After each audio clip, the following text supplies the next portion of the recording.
Hello ವೀಕ್ಷಕರೇ, simply kitchen ಚಾನಲ್ಗೆ ಸ್ವಾಗತ.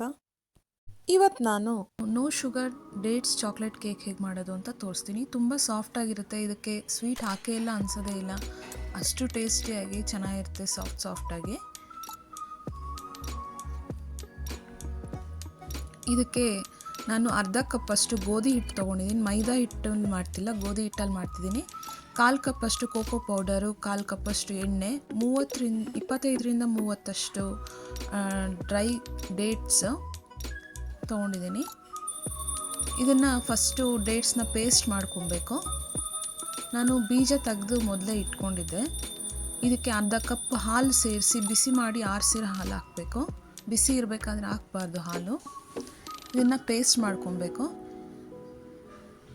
ಪೇಸ್ಟಿಗೆ ಆಯಿಲ್ ಹಾಕಿ ವಿಸ್ಕ್ ಮಾಡ್ಕೊಬೋದು. ನಾನು ಅದ್ರ ಬದಲು ಈ ಥರ ಜಾರ್ಗೆ ಅರ್ಧ ಕಪ್ ಮೊಸರು, ಅರ್ಧ ಕಪ್ 1/4 ಕಪ್ಪಷ್ಟು ಆಯಿಲ್, ಕುಕ್ಕಿಂಗ್ ಆಯಿಲ್ ಹಾಕಿ ಪೇಸ್ಟ್ ಮಾಡ್ಕೊತಿದ್ದೀನಿ, ಟೈಮ್ ಸೇವ್ ಆಗುತ್ತೆ ಅಂತ.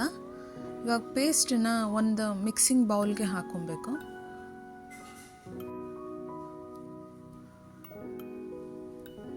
ಈಗ ಎಲ್ಲ ಪೌಡರ್ನ ಹಾಕಬೇಕು. ಅರ್ಧ ಕಪ್ಪಷ್ಟು ಗೋಧಿ ಹಿಟ್ಟು. ಇದು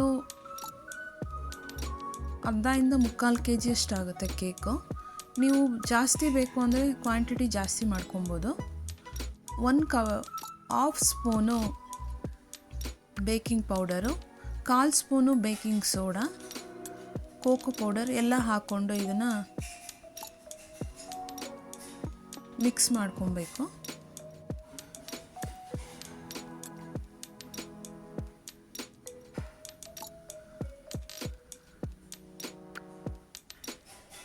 ಸ್ಟ್ರೈನರಲ್ಲಿ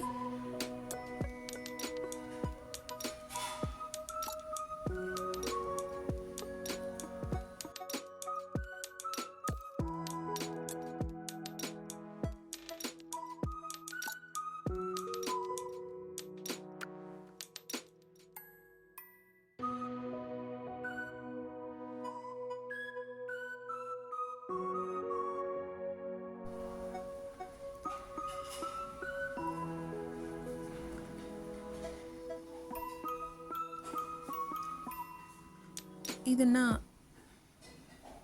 ವಿಸ್ಕರಿಂದ ಮಿಕ್ಸ್ ಮಾಡ್ಕೊಬಾರ್ದು.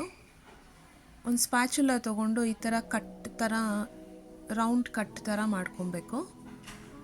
ಆಗ ನೀಟಾಗಿ ಮಿಕ್ಸ್ ಆಗುತ್ತೆ. 1 ಸ್ಪೂನಷ್ಟು ವೆನಿಲಾ ಎಸೆನ್ಸ್ ಹಾಕಿ ನೀಟಾಗಿ ಮಿಕ್ಸ್ ಮಾಡ್ಕೊಬೇಕು ಫಸ್ಟು. ಬ್ಯಾಟರ್ ಏನಾದರೂ ಸ್ವಲ್ಪ ಗಟ್ಟಿ ಅನಿಸಿದ್ರೆ ನೀವು ಸ್ವಲ್ಪ ಬಿಸಿ ಮಾಡಿರೋ ಹಾಲು ತೆಗೆದಿಟ್ಕೊಂಡಿದ್ವಲ್ಲ, 1 ಕಪ್ಪಲ್ಲಿ ಇನ್ನೂ 1/2 ಕಪ್ ಇತ್ತಲ್ಲ, ಅದನ್ನು ಆ್ಯಡ್ ಮಾಡ್ಕೊಬೇಕು.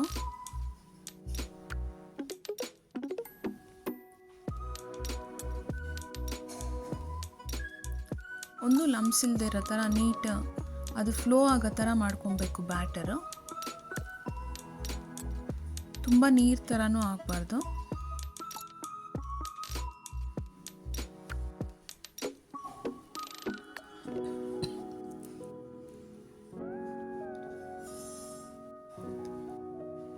ನೀವು ದೊಡ್ಡವರಿಗೆ ಮಾಡಿಕೊಡೋದಾದರೆ ಈ ಥರ ಮಾಡಿಕೊಡ್ಬೋದು.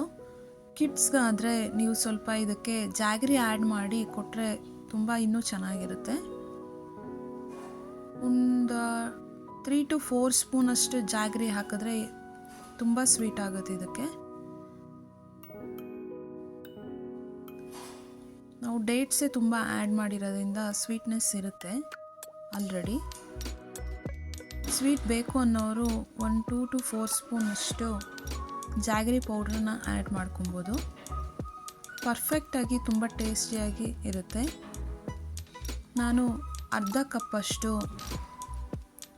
ಕಪ್ಪು ದ್ರಾಕ್ಷಿನ, ಬ್ಲ್ಯಾಕ್ ಡ್ರೈ ಗ್ರೇಪ್ಸನ್ನು ಆ್ಯಡ್ ಮಾಡಿ ಮಿಕ್ಸ್ ಮಾಡಿಕೊಂಡು ಮೇಲೆ ಗಾರ್ನಿಷ್ಗೆ ಸ್ವಲ್ಪ ಮೇಲೆ ಉದುರಿಸಿದ್ದೀನಿ.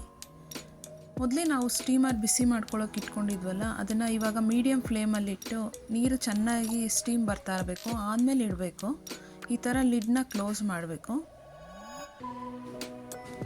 ಕರೆಕ್ಟಾಗಿ 20 ಮಿನಿಟ್ಸ್ಗೆ ಇದು ರೆಡಿ ಆಗಿರುತ್ತೆ.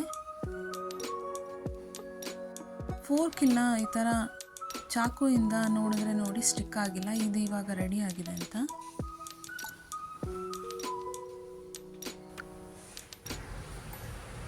ನಾವು ಎಕ್ಸ್ಟ್ರಾ ಟೇಸ್ಟಿಗೆ ನಾನು ಡಾರ್ಕ್ ಚಾಕ್ಲೇಟ್ ತೊಗೊಂಡು 30 ಗ್ರಾಮಷ್ಟು ಅದೇ ಸ್ಟೀಮರಲ್ಲಿ ಮೆಲ್ಟ್ ಮಾಡ್ಕೊಂಡಿದ್ದೀನಿ.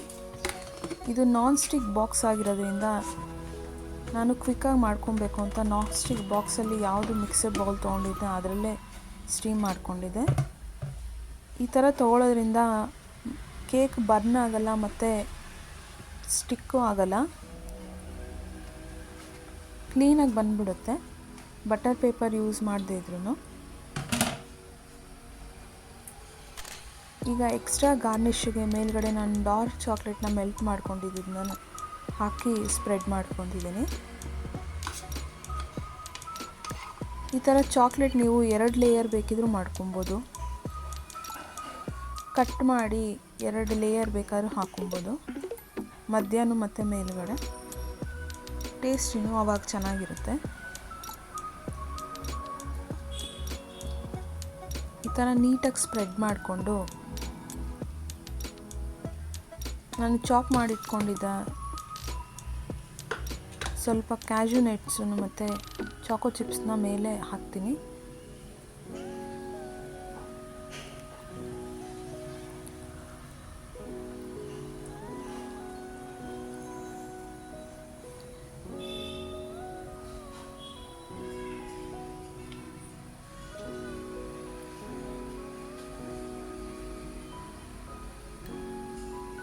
ಸ್ಟೀಮರಿಂದ ತೆಗೆದ್ಮೇಲೆ ನಾವು ಒಂದು 10 ಮಿನಿಟ್ಸು ರೂಮ್ ಟೆಂಪ್ರೇಚರಲ್ಲಿ ಇಡಬೇಕು. ಆದಮೇಲೆ ಇದು ಚಾಕ್ಲೇಟ್ ಸಿರಪ್ನ ಇಲ್ಲಾಂದರೆ ನಾವು ಮೆಲ್ಟ್ ಮಾಡ್ಕೊಂಡಿದ್ದಂಥ ಚಾಕ್ಲೇಟ್ನ ಹಾಕಬೇಕು.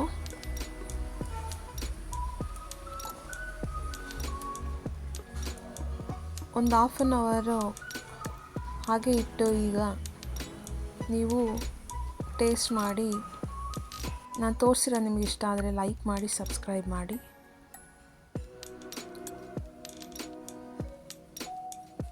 ತುಂಬ ಸಾಫ್ಟಾಗಿ ತುಂಬ ಟೇಸ್ಟಿಯಾಗಿರುತ್ತೆ. ನೀವು ಔಟ್ಸೈಡಿಂದ ತರೋದಕ್ಕಿಂತ ತುಂಬ ಚೆನ್ನಾಗಿರುತ್ತೆ. Thank you for watching.